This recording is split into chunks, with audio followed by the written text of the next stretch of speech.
Hello and welcome to Shape Math. In this video, we're going to discuss the principles behind Shape Math. But first, who should use Shape Math? Shape Math is designed for dyslexics and dyscalculics. This is because these two groups of people like to see how things are put together mechanically, but have trouble with math taught the conventional way. Next, we'll discuss the principles underlying the Shape Math program. Shape Math works on a few basic principles that allow it to maintain ease of use and flexibility. The first principle is there is a 10 base shape. Depending on how other shapes fit into this 10 base shape, you're able to do addition, subtraction, multiplication, and division. All the numbers 10 or lower fit into the shape of 10. The next principle deals with the one triangles. All the shapes in Shape Math can be made out of one triangles. You can see this in the shape of 10 made out of all one triangles. Another principle of the one triangles is all the one triangles are interchangeable. This is possible thanks to our next set of principles, the ones dealing with the zero spacers. You may have been wondering what these black lines were when we showed you the shape of 10 made out of all one triangles. These are called zero spacers, and they serve a few essential purposes in the system. First, they assist in dyslexic visual tracking, separating the inside shapes from the outside shapes. As you probably already know, visual tracking causes dyslexics and dyscalculics a great bit of difficulty. I should know, I am both of these. The second purpose of the zero spacers is they allow all the one triangles to be the same size, regardless of where they are in the 10 base shape. This is important because, as mentioned before, all the one triangles are interchangeable. These zero spacers make up the gap between these two areas. Otherwise, some of these one triangles would have to be large and misshapen to make up the difference, or the outside shape of 10 would have to be irregular. This irregular shape of 10 would be much harder to use for mental visualization. The final purpose of the zero spacers is as a representation of zero. You probably guessed that from the name. If you take these zero spacers out of here and arrange them like this, they make one corner of the 10 shape with nothing in it. This is how zero is represented in Shape Math. This will come in handy when we get to the written form of the Shape Math numbers a little bit later, but for now, we'll move on to the principles behind color. Color serves as a conceptual reinforcement for Shape Math. The numbers 5 and lower go in a gradient. The cooler the number is, the lower it is. The higher the number is, the warmer it is in color. It goes blue for 1, green for 2, yellow for 3, orange for 4, and red for 5. The numbers above 5 are made up of the numbers and the colors below 5. This means the reason that 8 is orange is because it's made up of two 4s. This is one of the ways that the simpler aspects of Shape Math reinforces the more complex ones. The idea of the colors reinforces the idea of division.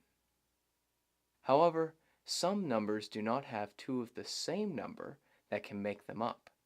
This is why 7 and 9 are made up of two different colors. They're made up of a 5 and an additional amount. 7 is made up of a 5 and a 2, and 9 is made up of a 5 and a 4. You could, of course, make 7 and 9 out of two different numbers than these and get the same outside shape, which brings us to our next set of principles, the Shape Math outlines. It is the outline of a shape that determines what the answer to a problem is. You can make the same shape many different ways. You can make a 7 out of a 3 and a 4, or you can make a 7 out of a 5 and a 2. This section of the web application is called the Outlines tab. It shows all the shape math outlines for numbers 0 through 10, so you can practice different ways of making them. You may have noticed that there are two different forms of two numbers, 3 and 4, which brings us to our next principles, the inner and outer shapes. There are two different forms of 3 and 4. This form of 4 is called the inner 4, and this form of 4 is called the outer 4. The reason the inner 4 is called the inner 4 is because inside of the shape of 10 made out of all 1 triangles and the 0 spacers, the inner 4 is completely surrounded by the 1 triangles and the 0 spacers. On the other hand, the outer 4 touches the outside of the 10 shape, which is why we call it the outer 4. Both forms of 4 are made out of the same number of 1 triangles, 1, 2, 3, 4, and 1, 2, 3, 4. The only reason the outer 4 looks a little bit bigger is because of those 0 spacers. The same principles apply when it comes to the inner and outer forms of 3. They are both made out of the same number of 1 triangles, and the inner 3 is completely surrounded by the 1s and the 0 spacers when it's inside the shape of 10 made out of 1s and 0 spacers, while the outer 3 touches the outside of the 10 shape. The next set of principles deal with the written numbers. One of the goals in shape math is to make the student capable of working independently without needing to rely on the digital shapes. One of the ways we do this is with the written form of shape math. These are the written shape math numbers 0 through 10. They look very similar to the regular shape math numbers with a few small differences. The first obvious difference is they don't have color. This way, you don't need any special writing implements. Wherever you can write the regular Arabic numerals that we all know and love, you can write the shape math numerals. Because the written numbers don't have color, we needed to change or slightly alter a few numbers. 1, 2, 4, 8, and 9 needed to be altered slightly when writing. The numbers 1 and 2 have the shape of 0 around them to distinguish them from 5 and 10. Without color, 1 and 2 could be confused with 5 and 10. Having the shape of 0 around these numbers also shows the relative size in the context of the 10 shape. This is because 0 is one corner of the 10 shape with nothing in it. The numbers 4, 8, and 9 were altered to help with dysgraphia and others with handwriting difficulties. These extra long lines here emphasize the difference between a 4 and a 5, an 8 and a 10, and a 9 and a 10. This way, even if these numbers are written poorly, they can easily be distinguished from each other. This is similar to how some people put a slash through a 7, so it doesn't get confused with a 1. If you would like to see the written form of shape math in action, you can click on this part of your screen to see a written shape math problem in place value, no less. Otherwise, we will move on to the next set of principles, the shape math patterns.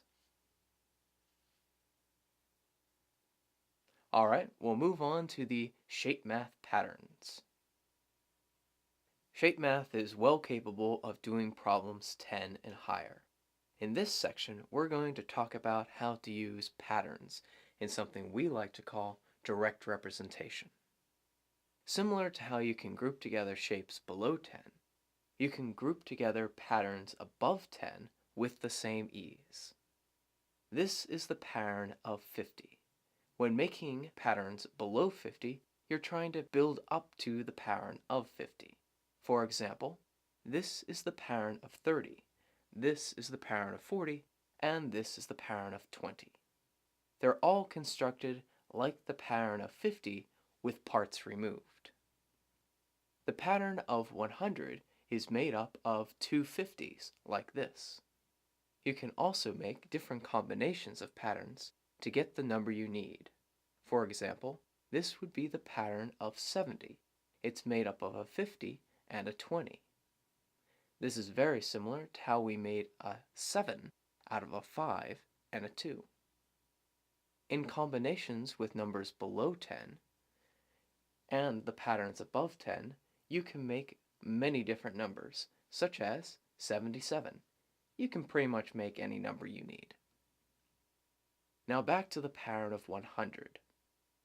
The reason these tens are arranged like this is each corner of the tens are touching, so your mind groups them together as a single object.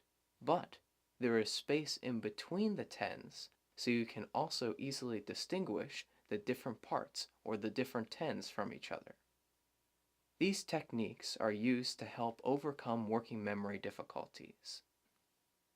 These patterns are easier to remember and give structure when imagining larger numbers.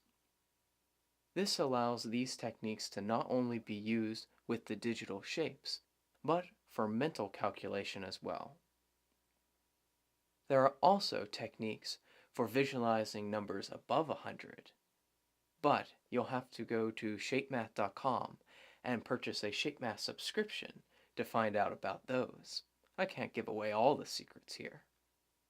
Now we'll move on to the principles underlying our next concept, time conversion.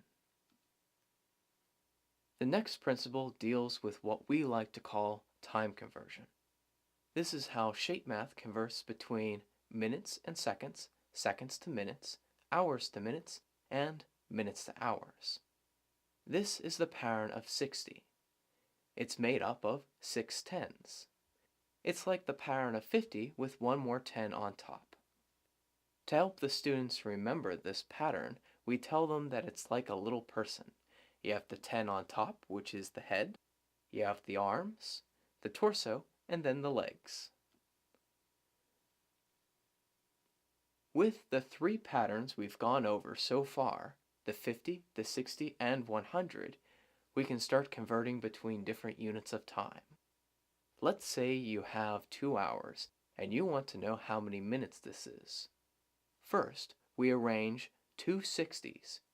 Each of the 60s represents an hour.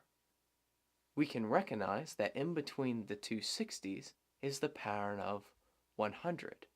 We can take off the amount above 100 and put it over here. So now we have the pattern of 120, or 120 minutes. This process also works in reverse.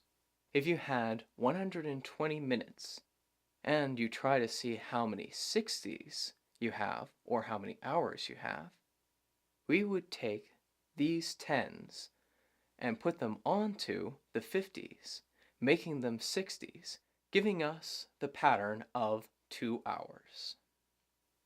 I hope you have enjoyed this demonstration of the principles that make ShapeMath work. Don't forget to subscribe to our YouTube channel and make sure to check out shapemath.com to find out more about ShapeMath, the number system that fits. Or you could call 412-527-6988 to speak with a ShapeMath representative. And of course, thanks for watching.